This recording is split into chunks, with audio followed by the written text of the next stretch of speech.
Hello friends, I am glad to see you again. Today I'm going to tell you about a neighbor who wants his cousin to live in my house.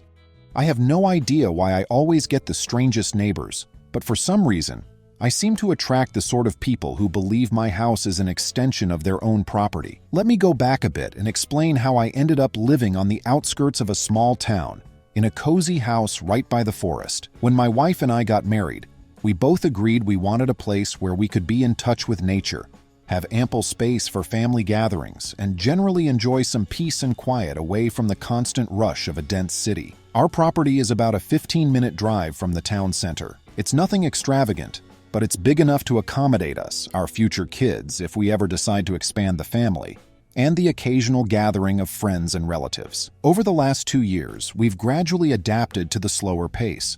We both have remote-friendly jobs. She does consulting work for an online company that helps small businesses with marketing, and I handle data analytics for a shipping firm, again, all done from the comfort of a home office. There's a decently reliable internet connection here, which was a prerequisite for both of us to be able to move. We spent our weekends refurbishing the backyard and clearing out some of the thick foliage between us and the deeper part of the forest. We even carved a small footpath leading to a nice vantage point overlooking a creek. We love it here, most of the time. But as soon as we settled in, we realized that living out here came with unique social dynamics. The nearest neighbor's property line is a short walk from ours. At first, I saw that as a bonus, because we wouldn't have to worry about noise or privacy issues.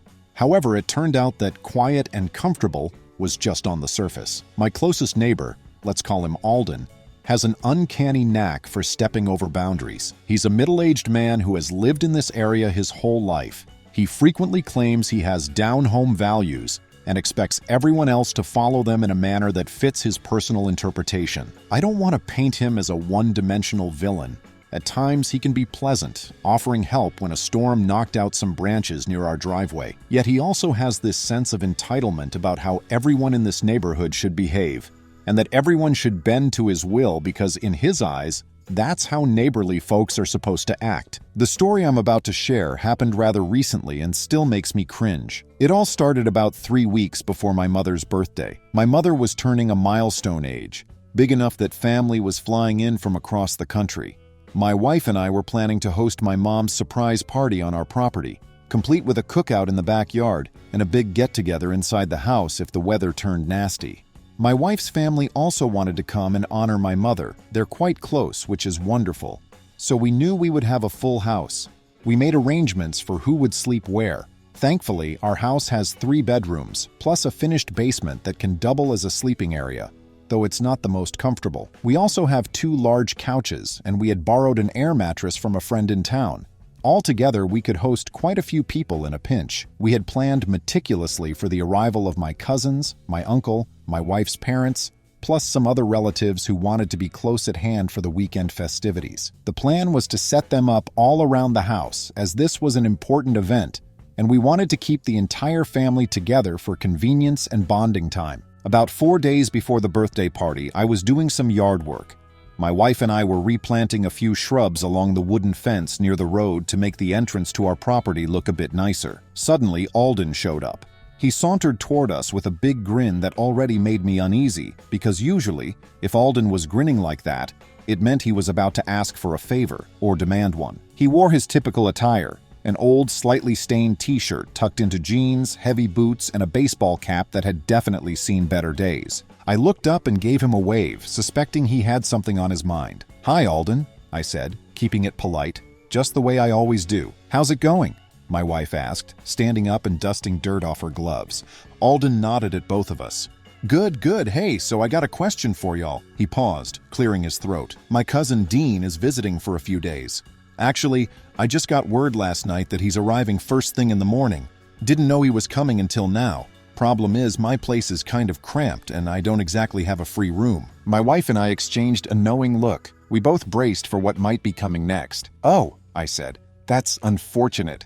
Maybe there's a motel in town or an inn. There's a few places that usually have some vacancies." Alden gave a dismissive wave. No, none of that. I was thinking maybe you two could put him up for a bit. I mean, you've got that extra space, right? He'd only need to stay a few days.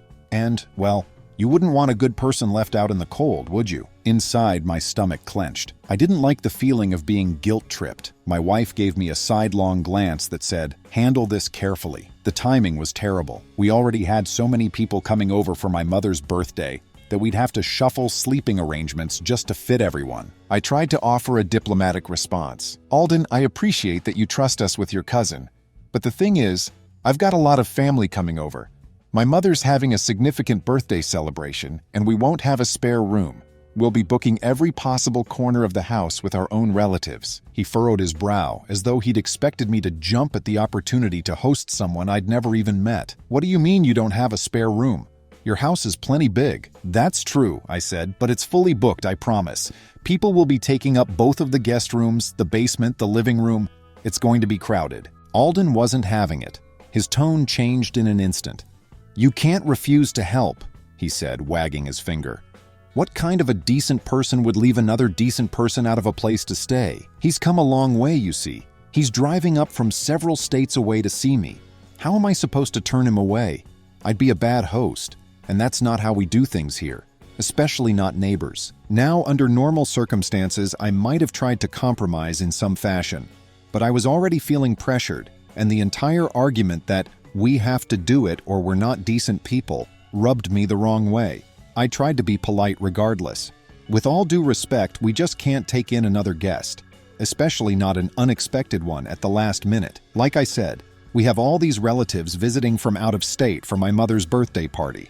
Our place is beyond capacity." To soften the blow, I attempted a peace offering. "However, if you have some extra floor space in your home, I could lend you an old folding bed. It's one of those metal frame beds with a thin but usable mattress. It's in my shed out back. You could set it up for Dean. It might be tight, but it'd give him a place to sleep that's better than the floor." My neighbor stared at me like I'd just insulted his ancestors. "A folding bed?" he repeated, his voice almost cracking. "In my house?" I nodded. "Yeah, I mean, if your cousin doesn't mind a smaller bed, it's actually pretty comfortable for what it is.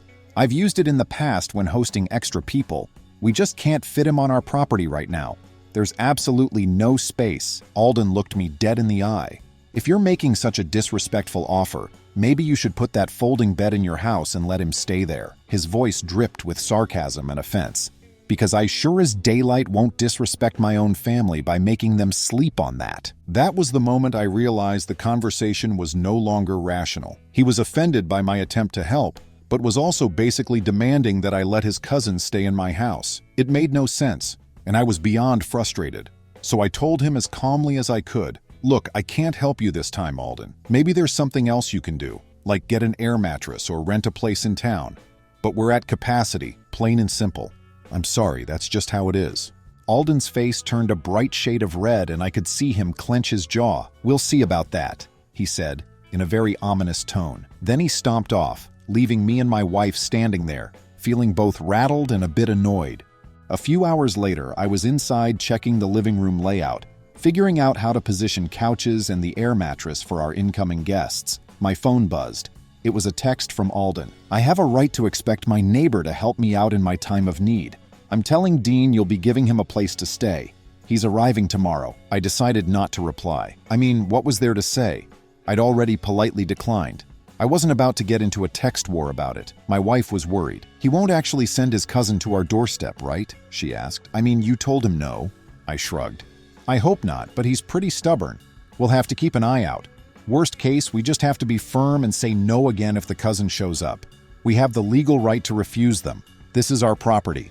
Sure enough, the very next day, 2 days before my mother's birthday party, I heard a knock at our door around mid-afternoon. We were expecting my uncle's flight to arrive in the evening, so I figured maybe it was one of our relatives who came early by surprise. But when I peeked out the window, I saw an unfamiliar man with 2 suitcases. He looked to be in his early 30s, wearing a plain polo shirt and jeans. He didn't appear dangerous or anything like that, but I immediately suspected this was Alden's cousin Dean. I opened the door just enough to greet him. "Can I help you?" I asked, bracing myself. "Hey," he said, giving a polite nod. "I'm Dean. You must be the neighbor. Alden said you had a guest room for me." He hoisted up his suitcases as if to emphasize that he was ready to move in. I shook my head firmly, trying to maintain politeness. "Dean, I'm sorry, but that's not correct. Alden might have told you that, but he never had my permission. We have a house full of family for a birthday event, and there's no space for a stranger. No offense, but that's what you are to me since we've never met." Dean's face seemed to flash with confusion, then irritation. "He told me you wouldn't mind, that you're a good neighbor, and he just doesn't have the room right now." Behind me was my wife. Dean was looked at sympathetically. "I apologize for the mix-up, but we cannot host more people. Absolutely nowhere to put you. That's not including privacy issues. We're hosting a dozen family members and don't know you." Sighing, Dean was frustrated. He said, "I drove all the way here." Alden claimed this was prearranged. I offered to call local motels, feeling sorry for the man who might be caught in Alden's stubbornness. However, I specified that he would not be allowed in our home. Despite his disappointment, he nodded and let me help. We found a good deal at a town motel a 15-minute drive away. It wasn't fancy, but when I called, they had a vacancy and offered a decent weekly rate. Dean was driving an old station wagon for the cross-state drive and said he'd check out the motel. I thought it was over, but my relief was brief. 2 hours later, I heard shouting outside. I stepped onto our porch to see Alden and Dean in his front yard. I heard bits of their conversation because they were loud. Dean seemed upset that Alden lied. Alden kept looking at me with that righteous indignation. To avoid aggravating things, I let it go. Alden soon stomped down his driveway and approached my fence. I met him halfway to avoid fights in front of my family, who was arriving soon. "You lied to Dean," Alden raged, pointing at me. "You said you'd let him stay, then you turned him away at the door." What I heard was unbelievable. "Alden, I never said he could stay. I stated that we have no space. You took offense to my offer of that old folding bed. You're telling your cousin I lied? None of this is my fault." Alden laughed harshly. "You're not a good neighbor. Fine. Want to play that way? If you need help, don't cry to me. I'll do nothing." My wife opened the front door and gestured stop before I could respond. She was right. He's not worth it. There was no point in escalate. Alden marched back to his property, and I walked inside fuming but determined not to ruin our family weekend. I remembered that I could say no, especially since we didn't have the space. Even if we did, we could choose a random house guest. Later that day, my mother, cousins, aunts, and uncles arrived, and we prepared for her birthday. We grilled, baked, and decorated the living room with balloons and banners. The mood was upbeat. However, Alden or Dean stared at us every time I looked out a window or went outside. It was unsettling to remember our animosity toward them. Clara, a neighbor 2 houses down, called me that day. In her 50s, she's kind and willing to share her garden produce. Clara told me that Alden had been complaining to her that the new folks are unneighborly and refusing to do the right thing. She apologized for being nosy, but she wanted my side of the story because Alden had sparked a storm about how I had promised to host his cousin and then revoked the offer out of spite. Clara knew me well enough to suspect more. I detailed the situation to her. She sympathized and said, "I'm not surprised. Alden expects everyone to bend over backward for him." I thanked her for checking in, and she told me not to worry. Most people in the area knew Alden twisted news to fit his story. Still, I had to deal with him. My wife woke me up at 6:30 a.m. the next morning, one day before my mom's birthday. Alden was in our driveway, apparently searching his pickup truck trunk. When she looked out the window, I went outside and saw him and his cousin physically moving an older twin-size bed frame. I was confused. What was going on? "Hey!" I shouted as I approached. "What are you doing in my driveway without permission?" Alden crossed his arms and spoke firmly. "We'll store this bed in your shed. You mentioned a folding bed, so you're open to housing Dean, right? This is better than your creaky folding cot. You just need to give him a basement corner. Problem solved." I stared at him confused. "Storage in my shed? Are you serious? I never gave you permission to be on my property or store your furniture. Remove this bed frame from my driveway immediately." Dean, looking uncertain, mumbled about Alden's assurances. He seemed embarrassed by the spectacle, which softened my anger toward him, but I was still annoyed by the intrusion. Alden tried. "You're complicating this for no reason. A few days, possibly a week, you have room. You don't want to be a good neighbor." That was pivotal. "Trespassing, Alden," I shouted. "Get that bed off my driveway or I'll call the police." Dean grabbed Alden's arm, possibly worried I was serious. I was ready to call the police if they persisted. I don't like conflict, but we have private property rights and I wouldn't be bullied at home. They left with the bed frame in the truck after grumbling inaudibly. My heart raced. I was furious at the arrogance and disrespect. Luckily, none of my guests saw that morning fiasco. The afternoon was spent decorating, cooking, and mostly staying home. so my wife and a few family members knew what happened in case Alden tried anything else while we hosted the party. My uncle, a retired police officer from another state, was furious. He said, "You have every right to call law enforcement if he sets foot on your property again without your permission." The big day was a great celebration. My mother was thrilled, my relatives got along well with my wife's family, and everyone enjoyed the barbecue, forest scenery, and atmosphere. Even local friends came.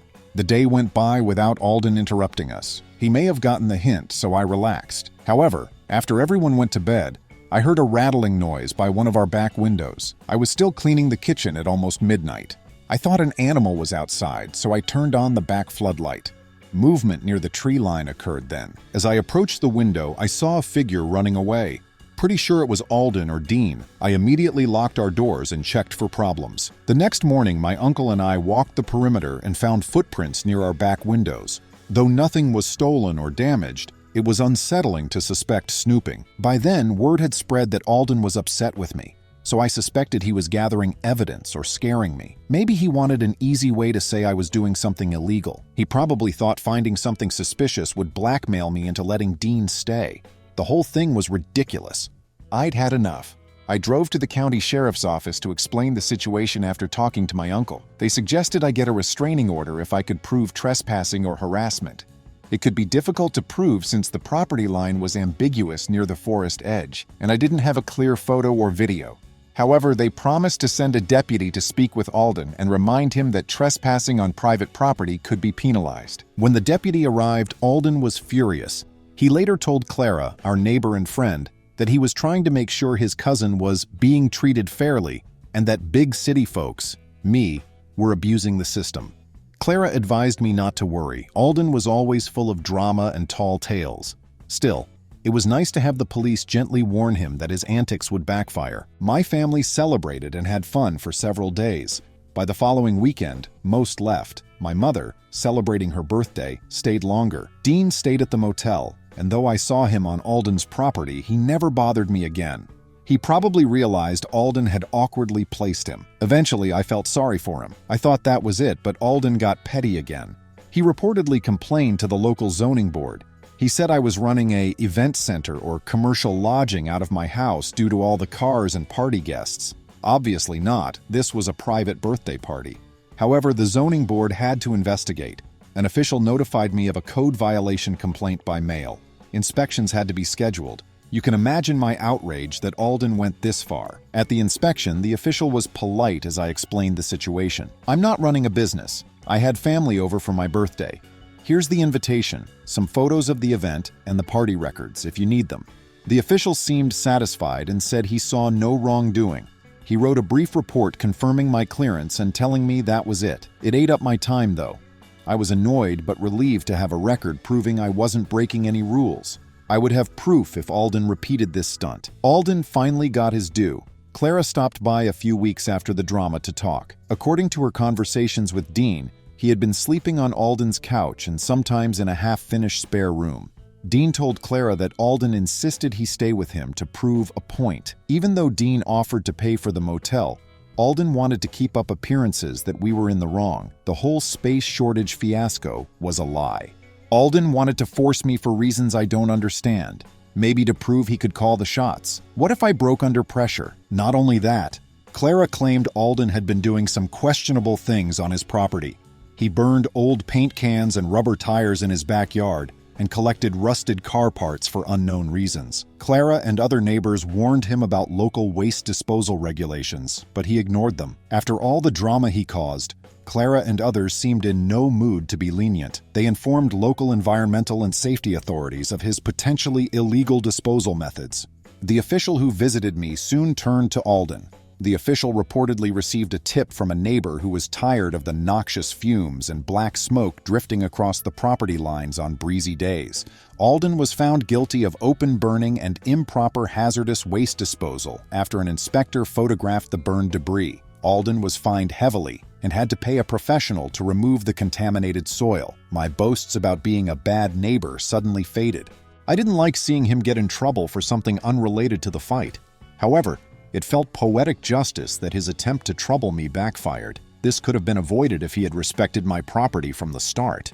Clara may have been more cautious about mentioning his questionable disposal practices. Alden had made his bed with that attitude, so he had to lie in it. Later, Alden kept a low profile.